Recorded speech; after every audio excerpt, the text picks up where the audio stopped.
हम किसी के आगे लवकुश का भेद नहीं खुलने देंगे, क्योंकि ज्ञान व्यक्ति को मुक्त कर देता है और अज्ञान बांधे रखता है।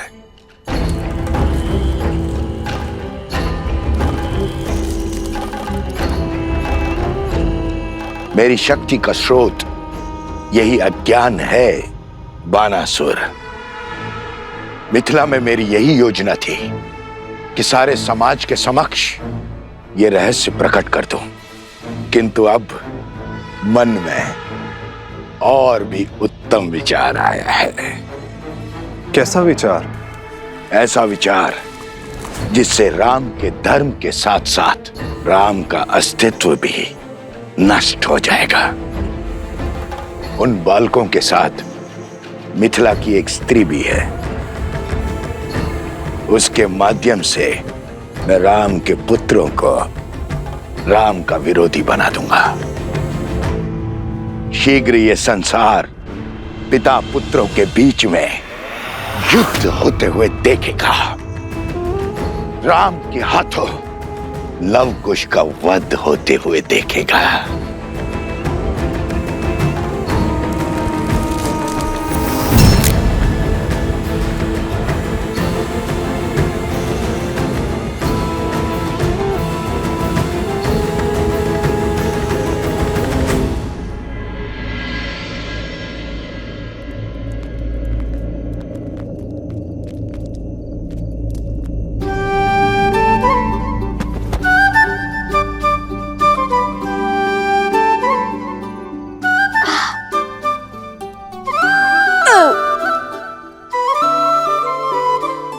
ऐसे क्यों देख रहे हो भैया?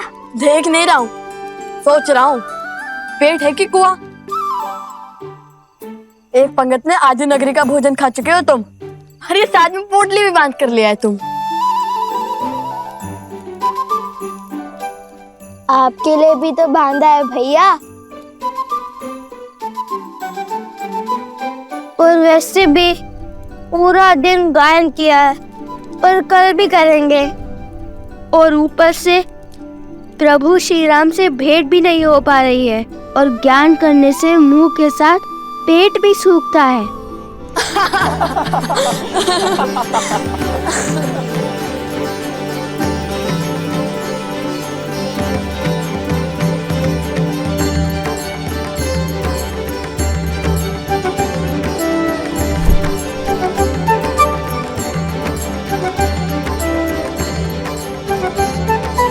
कुश, अरे कुश, रूठ क्यों गए? लव, अरे कुश, पुत्री,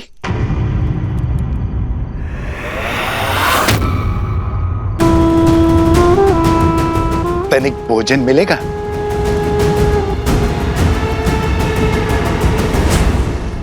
अरे कुश, हम तो केवल उपहास कर रहे थे। अब प्रभु से ना मिलने का क्रोध तुम हम पर क्यों निकाल रहे हो? कुश, कुश, रुको ना। इतना खाने के बाद और चला नहीं जाता।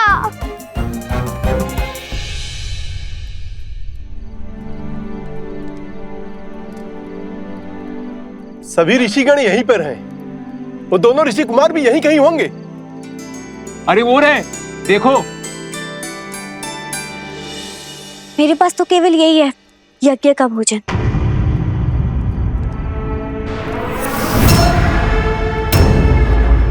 अवध की अन्नपूर्णा वन में भटक रही है और अवध में भोज चल रहा है।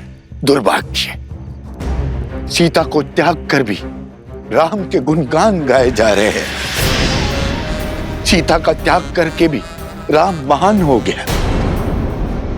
अश्वमेध यज्ञ की अग्नि जल रही है, किंतु किसी के हृदय में सीता के लिए विषाद की चिंगारी तक नहीं भड़की। पर मेरा मन जल रहा है। मेरे लिए ये भोग अपवित्र है, विष है, और गांव पर नमक तो तब छिड़क रहा है जब वो ऋषि कुमार राम के गुणगान गा रहे हैं। कुश रुको, कुश, कुश, ऋषि कुमारों,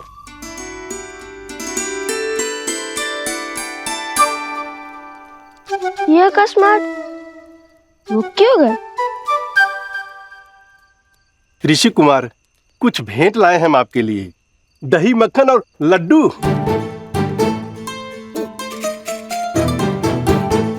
क्या? लड्डू?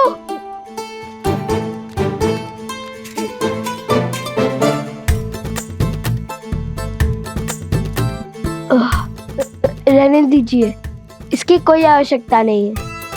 हमने पेट भर कर खाया है। धन्यवाद। कुश, माता ने कहा था कि जिस भेंट को सच्चे मन से दिया गया हो उसे मना नहीं करती। लाइए, इन्हें आप यहाँ रख दीजिए। नहीं नहीं, इसकी कोई आवश्यकता नहीं है। लाइए लाइए।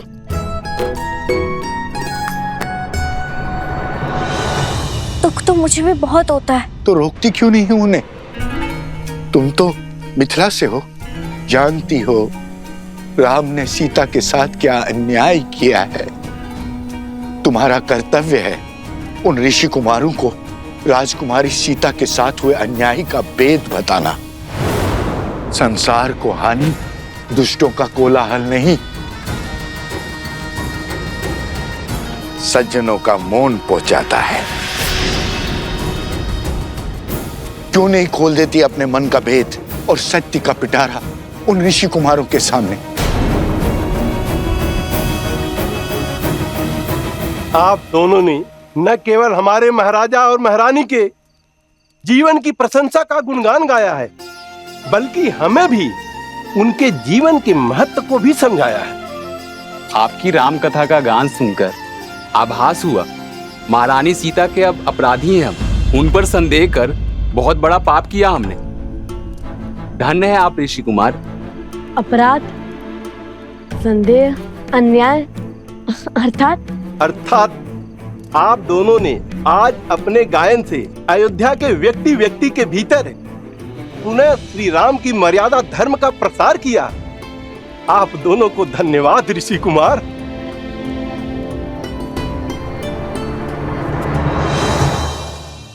अरे तुम तो सच में टूट पड़े।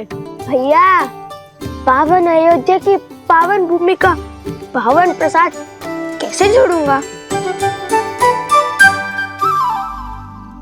ये भी उचित है। वैसे वो प्रजाजन क्या कह रहे थे?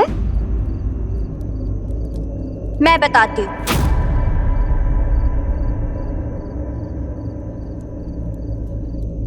क्या? अब तो अयोध्या की प्रजा भी मान गई कि श्री राम ने हमारी मिथिला की राजकुमारी के साथ अन्याय किया है। कैसा अन्याय? क्या कह रही हैं आप? हाँ, सुना तो मैंने भी था कि श्री राम ने माता सीता को त्याग दिया है।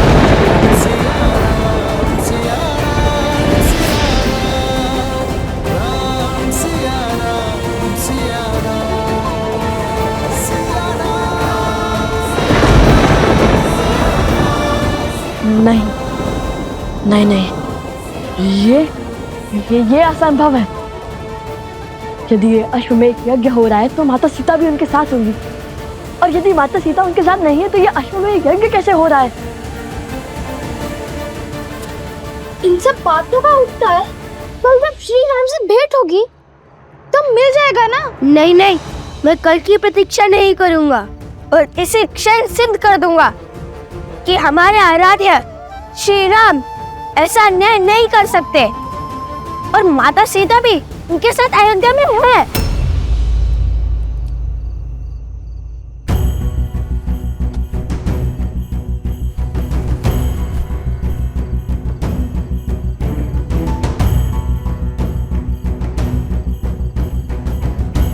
एक बार माता सीता से मिलने सब सिद्ध हो जाएगा।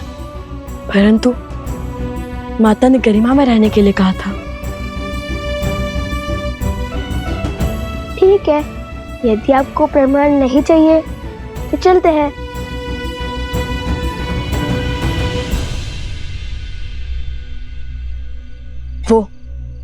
वो प्रभु श्री राम का महल लगता है। चलो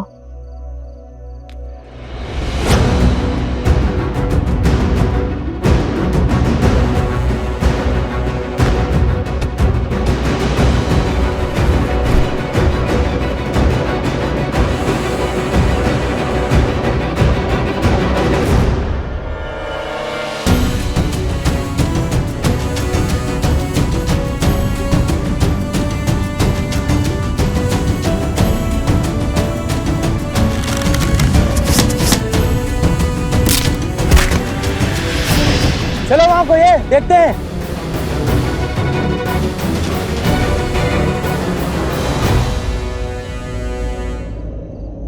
इतनी तीव्र वायु, लगता है चक्रवात आने वाला है।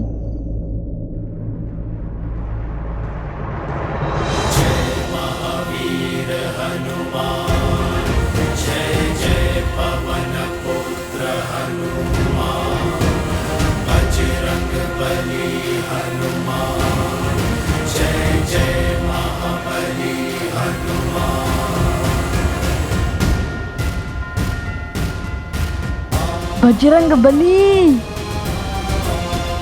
हनुमान जी, हमारा प्रणाम स्वीकार करें।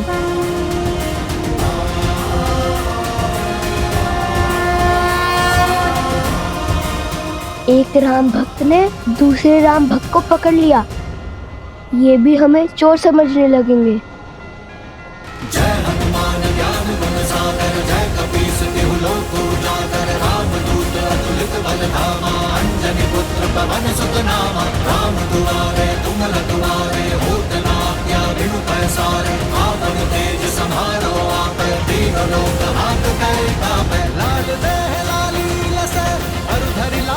देखो हनुमान जी ने पकड़ लिया उन्हें, चलो।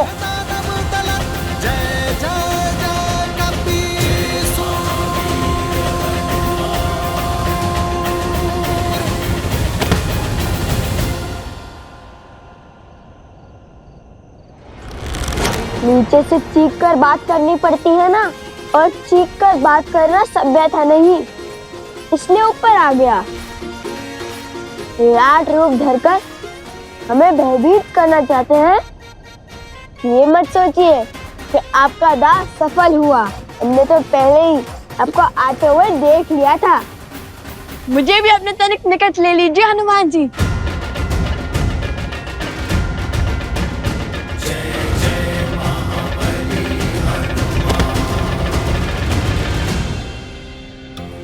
महाबली हनुमान जी, हमारा साहस भले ही आपको दो सांस लगे, किंतु हम श्री राम और माता सीता के दर्शन करना चाहते हैं। किंतु हमने ये दीवार युद्ध के विचार से नहीं लांघी है। जिनके मुख पर प्रभु श्री राम और माता सीता का नाम हो, उन्हें पराजय छू भी नहीं सकती। और मुझे पूरा विश्वास है, सिया राम का गुणगान करने वाले ऋषि कुमार उनसे युद्ध करने तो नहीं आए होंगे। फिर क्यों आकार बड़ा रखा है आपने? ताकि वे अयोध्या की सुरक्षा का दायित्व उठा सके, हर और दृष्टि रख सके। अच्छा, वैसे आप दोनों के गायन और स्वर का बहुत बड़ा प्रशंसक हूं मैं। सत्य कहूं तो अभी संध्या में आप दोनों बाल ऋषियों के दर्शन करने के लिए मैं बस आने ही वाला था, किंतु रात्रि के समय आप दोनों यहां क्यों आए? आप दोनों को संकट है या फिर शंका? भक्ति है हनुमान जी। माता सीता और श्री राम के दर्शन करने यहाँ आए हैं। मिथिला की कन्या जिसका विवाह हमने करवाया, वो कह रही थी कि महाराज राम ने अपनी पत्नी के साथ अन्याय किया है। बस इसलिए हम चले आए, श्री राम और माता सीता से मिलकर ये सिद्ध करने, न्याय की मूर्ति श्री राम अन्याय कर ही नहीं सकते। तुम दोनों जिनकी पूजा करते हो, उनकी ही निद्रा में विघ्न करोगे? बात तो उचित है। मैं भोर होते ही आप दोनों को प्रभु श्री राम के दर्शन करने के लिए राजभवन ले चलूंगा। जैसा आप कहें हनुमान जी। आइए। आपको कष्ट करने की आवश्यकता नहीं है।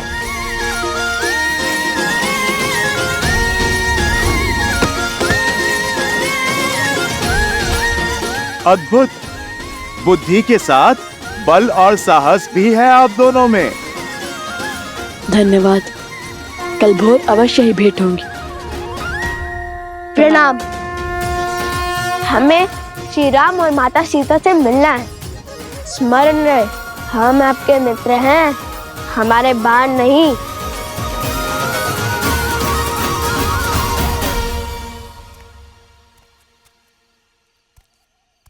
वन देवी, जी गुरु माँ। इसे पी लीजिए। ये क्या है गुरु माँ? काढ़ा। इसमें घुली जड़ी बूटी और औषधि आपके मन को शांत करेगी। आपकी चिंता को समझती हूँ, किंतु भय दुर्भाग्य लाता है। इसे पी के निश्चिंत सो जाइए।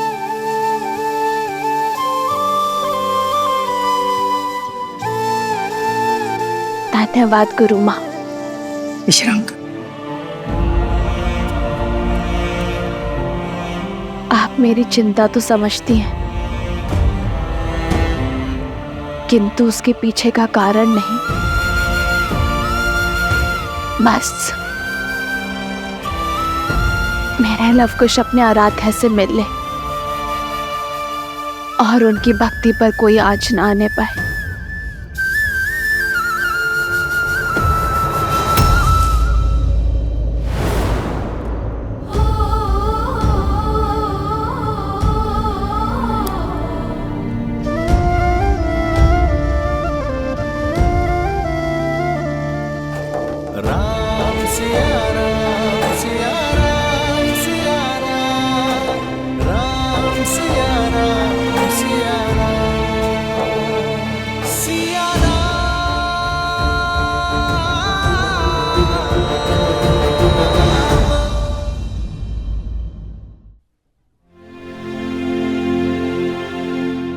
उनके मुख पर दिव्यता के दर्शन किए हैं मैंने, और उस दिव्यता ने मेरा मन मोह लिया। कोई साधारण ऋषि कुमार नहीं है, बल्कि साधु और शासक का अनूठा संगम है। उन दो ऋषि कुमारों ने जो नगर में आपके और माता सीता के गुण गा रहे थे। प्रभु, मुझे लगा जैसे साक्षात माता सरस्वती गा रही थी और अयोध्या झूम रही थी। यदि सबकी इच्छा हो तो कल उन्हें राजमहल ले आओ, हम सब साथ मिलकर उन्हें सुनेंगे।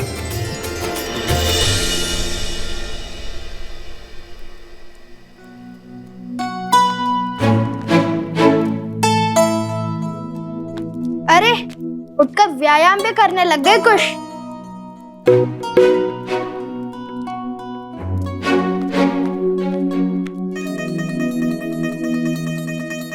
अरे पहले तो सुनील को लेकर बैठे रहते थे, अब इस वीणा को अधिक साफ करने से कहीं टूट ना जाए।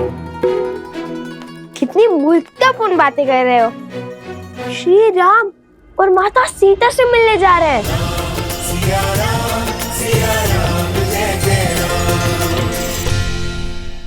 महाराज राम और माता सीता से मिलने जा रहे हैं।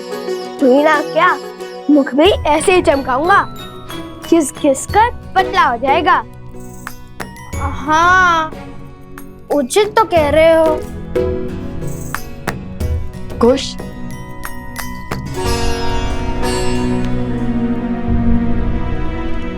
ये महारानी सीता है। माता सुनकर कहीं क्रोधित ना हो जाए।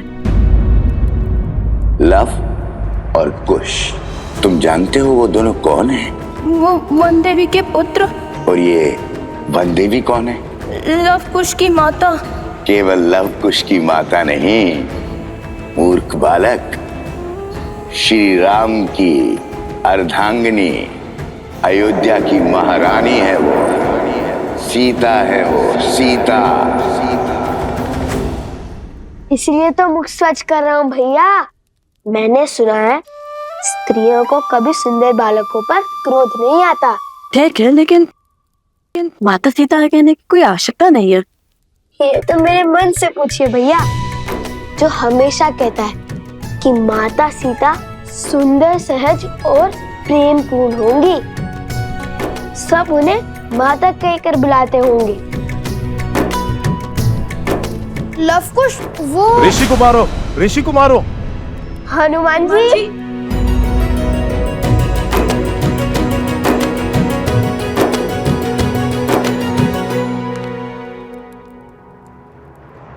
वन देवी ही सीता है। जब लव कुश को पता चलेगा कि माता सीता यहाँ नहीं है, तब क्या होगा? क्या मैं उन दोनों को सत्य बता दूं?